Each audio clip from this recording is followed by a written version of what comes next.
Joe, Declan gets a shot at 10. What do you want to see from him this weekend? Just a continuation of what I felt we built last week.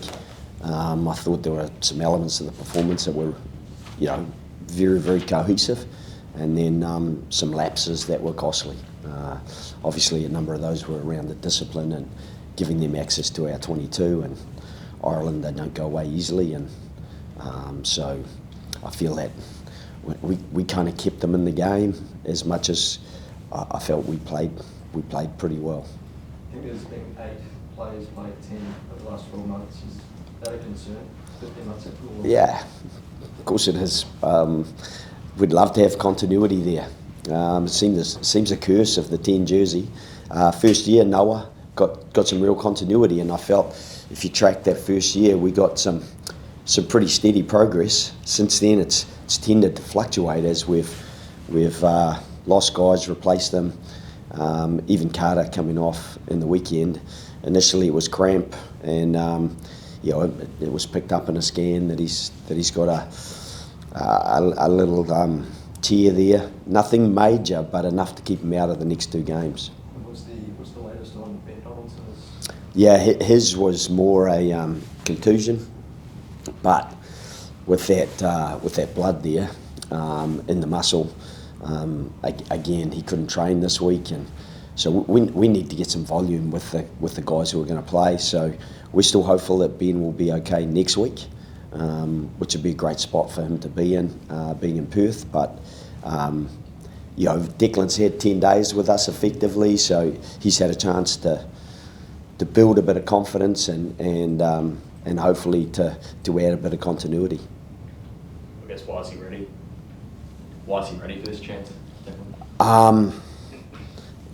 I think he's ready because he had a pretty good super season. It was his first real super season in charge of the Brumbies. Excuse me. And I thought he started really well. When the Brumbies lost a bit of their front foot ball, it was pretty tough for him. But again, he's a multifaceted player. He is brave. He's very much trying to learn as much as he can, and he'll get some good help around him with Ryan Lonergan. That's a pairing that's had a little bit of experience together, and then the experience of Lenny is also an advantage. Particularly, that's I suppose a Brumbies kind of inside setup. I guess how do you think he'll handle the occasion? Yeah, it's a $1 million question, really, isn't it? It's a big ask to suddenly be thrust into it. We thought that it would be a 3-week window where he could get a little bit comfortable, learn a bit about how we play, and then be able to express himself maybe in the next window. But we don't control all those elements, so he's been thrust into the role, and I'm excited, but I'm always apprehensive about anyone coming in and having to run the game. As was mentioned, we've had so many changes at 10. It's just been really hard to get consistency as a result of that, with that being your game driver. I suppose in teams in the past that I've coached, we've had really good consistency at 10, and so you've been able to build a team around them. Joe, what about the backup there at 10? Joe, presumably is your 22 is your backup. Yeah. What was you thinking there? Did you contemplate bringing someone into the squad? For sure, yeah. So Harry McLaughlin-Phillips has trained with us all week, and he's been super. We contemplated getting hold of Noah, but Noah hasn't been with us at all, and we thought that Ben was still going to be okay. That was a bit of a surprise, and we didn't really get that surprise until Tuesday, when he wasn't able to train on Tuesday. So at that stage, with Jock getting some real confidence, I thought he was good last weekend. He's got a bit of confidence and continuity, and it's something that Jock will tell you. I've been talking to him for a while about covering 10 and 15 as a player, and he did a fair bit of it this year in terms of doing the kickoffs, doing the line kicking, and even in the game last week, he got into that pivot position a few times. Yeah, I mean, he still has to be prepared to play 79 minutes if necessary, but you've got guys like Tane, Edman, Yeah. James O'Connor's even in town. I think I've seen it on his socials. But Yeah, they yeah. knew a lot last year. They would be still familiar with the systems. Like, did you contemplate? Yeah, for that? sure. But that was kind of Tuesday evening. Yeah. And we'd kind of spent 8 days together by then, and we just said, Harry McLaughlin-Phillips trained really well. He actually had quite a bit of rugby this year for the Reds, and we just felt that it was probably, having guys who've spent the time. I'm not sure if it's the right decision, but it's the decision we made in the context of the time frame that we had. And just to clarify, is Ben not a strain? No, it's more around just a contusion, a smack in the calf, and if you've seen his calves, I don't know how someone hit it, but it's just a risk, and he's just a bit uncomfortable, and he was very keen to play anyway, but he couldn't really get past 70%, and then you also heighten the risk that then he'll do more damage. So we felt it was better to give him the week to get himself right, hopefully, and then be available for selection next week. The reason I asked, sorry, just last one is obviously last year you had a couple of soft tissue injuries throughout the season, and you've lost Carter, I suppose. Is that a concern that soft tissue injuries seem to still pop up for you every now and then? I think, Carter's one could have happened to anyone. It was in a match situation. We haven't had a lot of training at all, so guys are thoroughly warmed up. They're monitored every day before training. They do a set of kind of exercises to make sure that they're as ready as they can be, and then we move into the training mode. So we've actually got a really pretty fit squad. Just one position has really undone us a little bit, and the other one was just a contact injury for Tom Hooper, and that's not so much soft tissue. It's just he got caught awkwardly falling, and someone falling on top of him. Joe, just your assessment of Filippo Dave Bruning's form this year for the Reds. I think he played centre wing, might play some minutes in the back row as well, but what can he provide this weekend? Yeah, I suppose he's our equivalent to Lester Whaanga-Nuku. He can play a bit of seven. He's very good over the ball. He's very physical. He came off the bench last year against the French, and they struggled to contain him a little bit. So the one thing I would say is I felt Dylan Peach and Max Jorgensen both played really well last week, and caused a few headaches for Ireland. So, and we wanted some continuity. Like when you're changing your 10, if you start making other changes as well, the back line is the biggest impact you can have on the back line is take the 10 out. So you take 2 10s out. We wanted to keep as much continuity as possible. But yeah, there's been plenty to like about what Filippo has delivered so far this year. Joe, you said because of the circumstances, you didn't have consistency at number 10. How would you rate the work achieved so far with your forwards back? Yeah, I thought they were very good in the weekend. Ireland are a very mature, streetwise pack. They challenge you in all sorts of ways. So for our forward pack, I thought they stood up really well. And there's some very young men in it. Jeremy Williams and Josh Canham are both under 25. They're just young men, and a bit of experience, obviously, in the front row. But Josh Nasser again is a young man who is acquitting himself really well at the moment. And we've got a pretty experienced back row of Bobby Valentini, Harry Wilson, and Fraser McWright. At the same time, we know what the challenge is going to look like. Verheg, Miafu, Movaka. There's some pretty big artillery reinforcements coming in for the French. It's just our good luck, I guess. We would like to get the games the other way around, but unfortunately, malheureusement, ce n'était pas notre opportunité. Are you saying this that the last game versus the All Blacks in Christchurch wouldn't be relevant? Oh, super relevant. I thought some of those guys played really well. And that's a whole host of them. Obviously, Jalibert. I was coaching Ireland when he made his Test debut, and we were even very tentative then. I think he was 19 years old. He was very, very talented. Roman Intermac played a whole season in the Espoirs with my son. I've seen him play a lot and very talented. So he'll add a bit of further strength. But Bro Body, very, very good.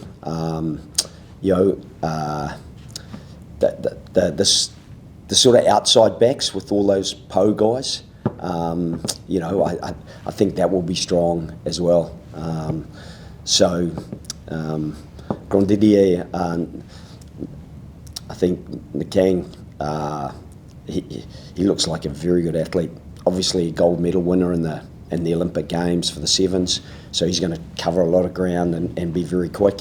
He's also very good in the air, so it's really relevant from last week. But I think this week there's going to be some new guys that we see that are going to challenge us further.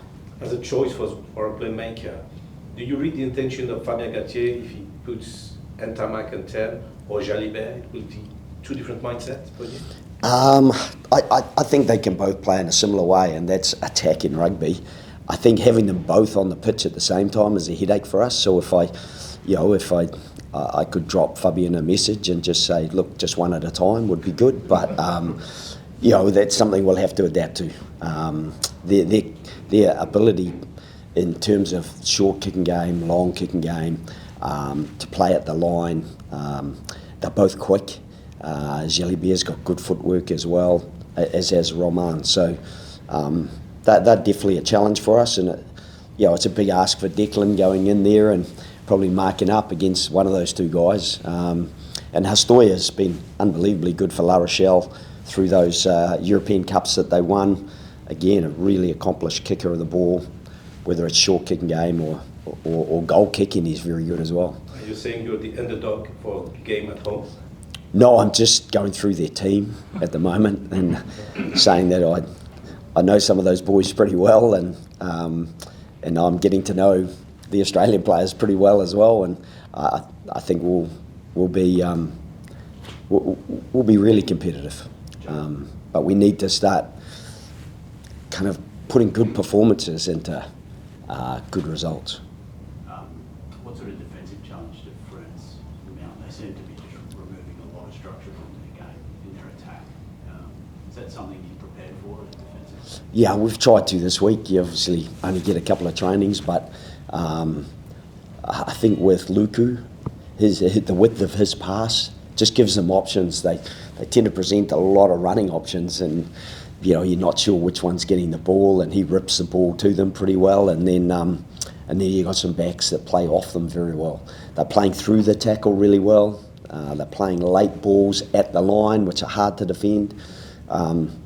So yeah, we've been trying to prepare ourselves for that, and also prepare ourselves for their deep kicking game and their short kicking game. You would have seen Jalibert definitely looking to get the ball into the corner.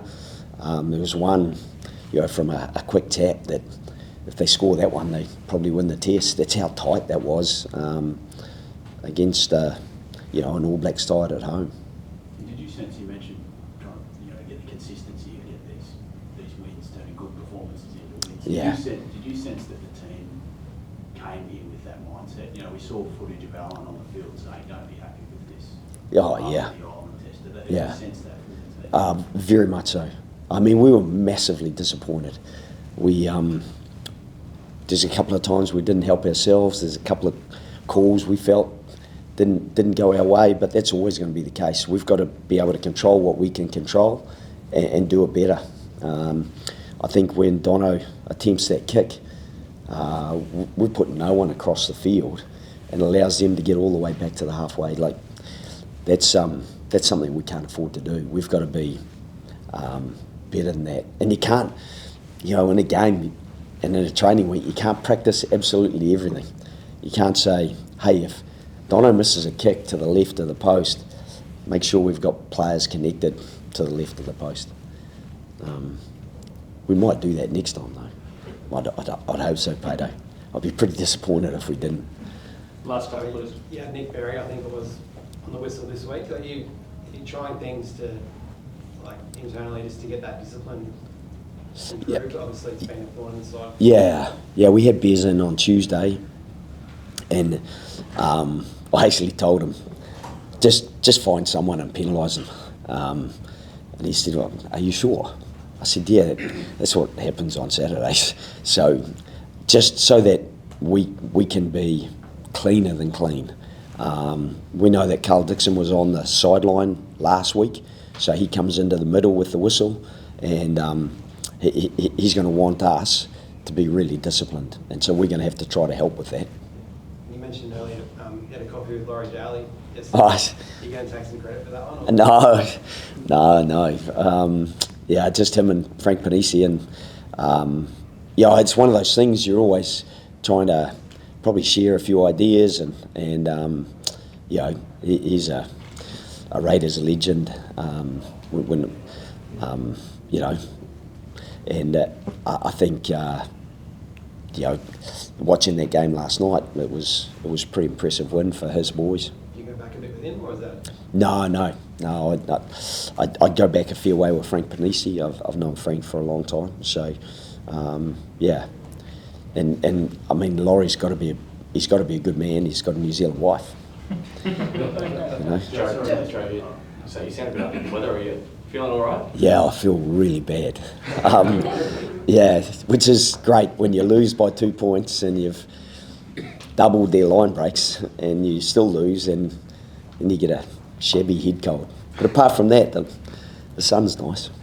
Joe, now that we're in the lead up to the second weekend of the Nations Championship, I wanted to know, what's your impression of the new competition, and what do you think it brings to international rugby? Yeah, I think it's really interesting. So we're watching all the other games, and look, yeah, when they're not playing us, I want the All Blacks to win, except that the more they win, the less ranking points we're going to get, so we want to be able to sneak past them. At half-time, 17-14, England, South Africa, I'm thinking, well, maybe. Not at all. So, and Japan, that was a super effort against a really good Italian team. They knocked over England and Scotland in the Six Nations. They've been really combative. And Japan just stayed in the game and kept the pressure on and did a super job. So, yeah, I saw Hats there in the box giving out the directions, and yeah, he's a good man, so he will have really enjoyed that as well. And yeah, I was surprised, as much as we were disappointed not finishing off some of our line breaks. Fiji, wow, they were freakishly good in moments, and then just frustratingly bad and not finishing them. And Wales, they fought really well, I thought. Tomas Williams probably played as well as I've ever seen him play, and he plays well normally. So, yeah, I found it really interesting. Hard to keep up with the games though, because I've got lots on my own plate. So I think we'll just try to get our results right and see what happens with the other results. But I think once it culminates at the end of November, I think that weekend is going to be huge. And so for us, we'd love to be a second game on one of those days, because then we're in the top half, and you know, we've got the world number 1 and 2 in our side, so we're going to have to be exceptional to get any further than that. But I'd love us to give it a good crack, and that's probably part of the frustration on Saturday, is we gave ourselves a massive chance at 5 points. You know, with 5 to go in that first half, we had 2 really good attacks down the left-hand edge. Joe Schmidt going through the middle, Harry getting an offload to Max, who's in space, and he does space pretty well. So we missed both those, and then they got a bit lucky with a call, but they played really well to work their way from just outside their own 22 all the way to between our posts, unfortunately. Joe, just to clarify, sorry mate, you mentioned it was too late for Noah to come in. Would he be a chance to join the squad? Yeah, we're just going to see how Dono is tomorrow, and then just keep our options open, really. So, yeah, it's really difficult, because we've spent the time with these guys recently, and unfortunately for Noah, he didn't spend any time with us last year, apart from in the lead up to the Fiji game. And it was a long way from that Fiji game to where we finished up. So he had a good season in Japan, but the level as well, playing Div 2 over there, I don't think it's the best preparation for test footy. I think Super Rugby is a much better kind of preparation tool for those players.